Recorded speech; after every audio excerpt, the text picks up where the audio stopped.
2025 is your year to become that girl, a woman who walks into a room and absolutely radiates confidence, has her goals on lock, and feels incredible in her skin.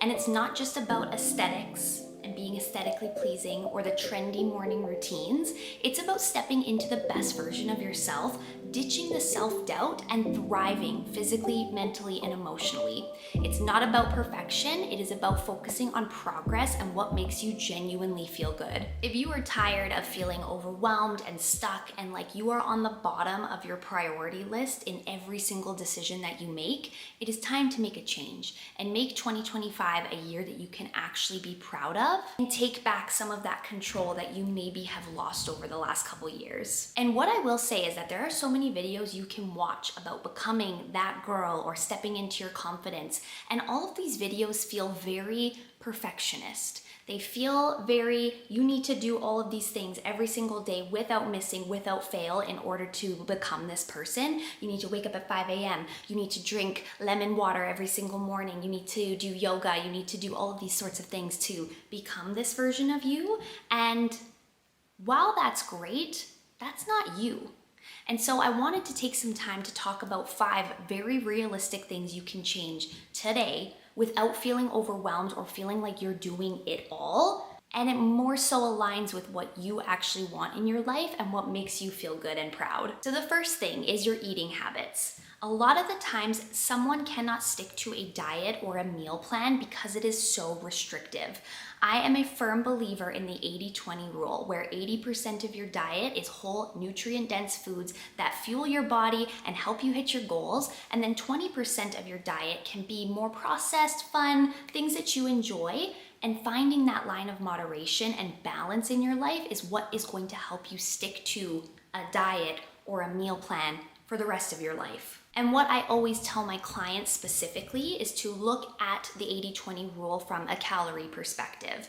If you are focused on losing weight, you probably know you need to be in a calorie deficit. So looking at it from a calorie perspective is super beneficial and helpful when it comes to knowing how many calories can I put towards the 80% and how many calories can I put towards the 20%. So for example, if you're eating 1,800 calories as your calorie deficit every single day, that means that you are consuming 12,600 calories every single week. 80% of that amount of calories is 10,080 calories a day that would be going towards the whole nutrient-dense foods in your diet. And then 20% of your diet, or 2,520 calories, could be going towards your maybe more fun, processed, eating out, things that don't really necessarily help you towards hitting your goals, but keep your sanity in your life. And if you wanted to go even further, you could space that out for the entire week. So every single day, that's 360 calories that could be going towards your 20%. And the remaining 1,440 calories would be going towards the whole nutrient-dense foods, specifically with a big focus on protein. Now, if you are someone who is not tracking their food or maybe wants to eat a little bit more intuitively with the 80-20 rule, I would look at it from a week's perspective. So 80% of the week, or 5 days of the week, would be fueling your body with those whole nutrient-dense foods. And then 20% of the week, or 2 days of the week, would be those days where you could incorporate something else in that 20%. But that doesn't mean that those 2 days are all crazy, balls to the wall, we eat whatever the heck we want, because that kind of defeats the purpose, and you'll likely be going into a big calorie surplus if you have that mentality. So instead of doing that, I would just swap out your dinner for something different, or maybe you get dessert, or you go for brunch with the girls, or something like that, to maintain that strong balance of moderation throughout the week. If you ever feel like 20% is too much of moderation for you, you could always dial it in even more and do 90% whole nutrient dense foods and 10% of the more fun processed things that you enjoy. But in experience, I have found that going 100% all in 100% of the time is the perfect way to set you up for failure, because it causes a lot of restriction within your diet and restriction in just the way that you view food. And that is only going to cause you to potentially binge or not stick to it in the long term. So 80-20, 90-10, finding that balance of moderation is key to you losing weight or seeing the results that you want, feeling really good inside your body, but also still having fun. Right, so the next thing is exercise. Finding exercise that you actually enjoy. Just because Sally down the street does Pilates 4 times a week does not mean that you also have to do Pilates 4 times a week. The reason why most women can't stick to an exercise plan for long enough to see results is one of two things.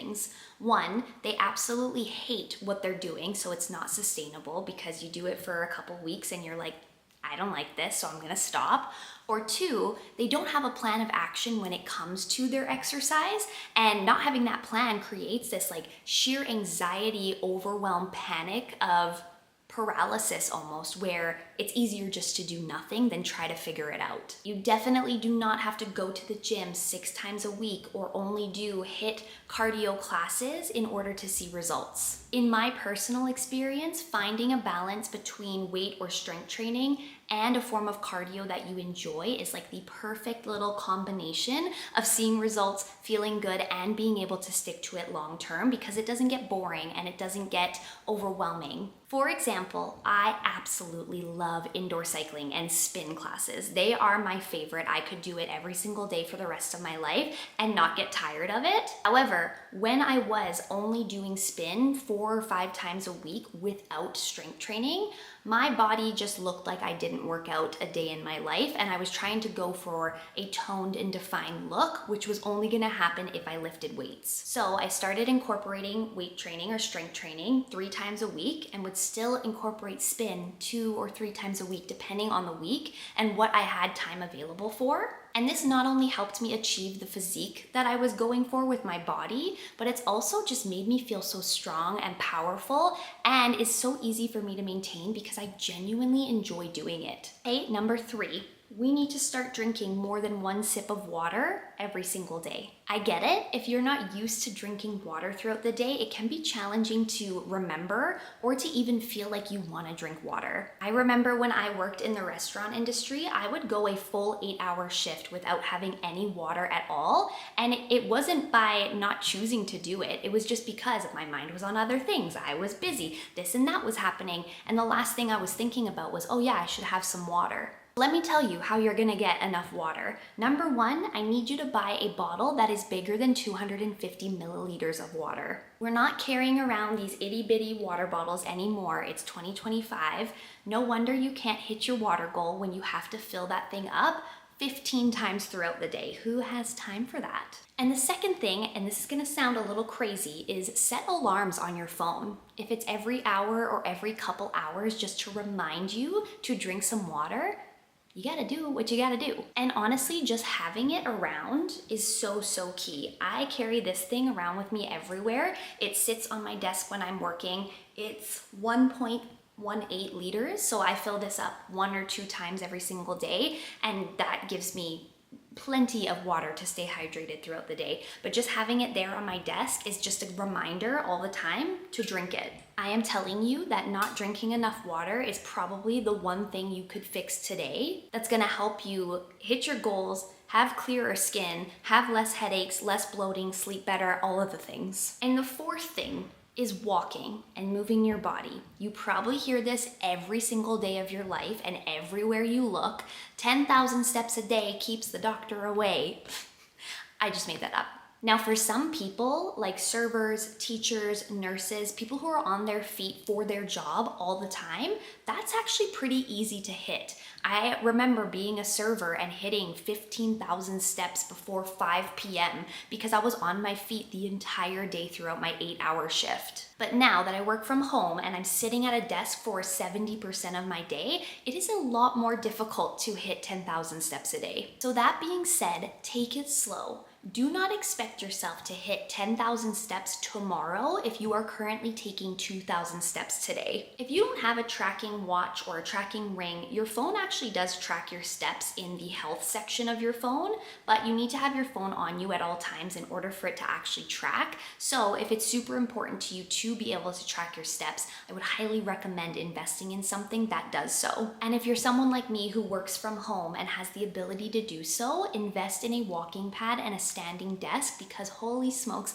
does it ever make a difference. And the final little hack is that it only actually takes 10 minutes to take 1,000 steps at a moderate walking pace. So similar to the water intake, if you just set an alarm on your phone for 10 minutes, 10 times a day, you will hit 10,000 steps. The more that you move your body throughout the day, the easier it is for your body to burn calories and the easier it is for you to feel better and look better. And the final piece, which is probably the most important and the thing that people do not talk about enough, is mindset. I always say that your brain is the most important muscle in your body and it needs to be put under resistance just like you would need to put your muscles under resistance in order to grow. It needs to be exercised and fueled properly every single day in order to stay clear and sharp mentally, but also be able to push through hard moments and show up no matter what. If you are not reading, meditating, journaling, practicing affirmations on a daily basis, you are missing out on some serious growth. And in my opinion, there's no point in doing anything else in this video because this is truly the most important part of becoming that girl in 2025. If you hate yourself, you don't believe in yourself, you don't trust yourself to follow through with what you say you're gonna do, nothing is gonna change physically or mentally, and it's just gonna be frustrating AF. Reading self-help books on a regular basis has been an absolute game changer for me in actually believing in myself that it's possible to hit my goals. Practicing a morning routine, removing toxic people or toxic relationships from your life, doing things that fill your cup or make you really happy is really the key to unlocking everything else in this video. A book that I highly recommend if you are someone like me who struggles with a lot of self-doubt or self-sabotage or not believing in yourself is The Mountain Is You by Brianna Wiest. Holy, I have been reading it. This is my first time reading it and I got it about a week ago. I'm already more than halfway through it and I will absolutely be reading this over and over again because it's already changing my life in the best way possible and I'm not even done it. Remember that becoming that girl is about becoming your version of that girl. It's not about doing it all. It's about doing what works for you and your lifestyle.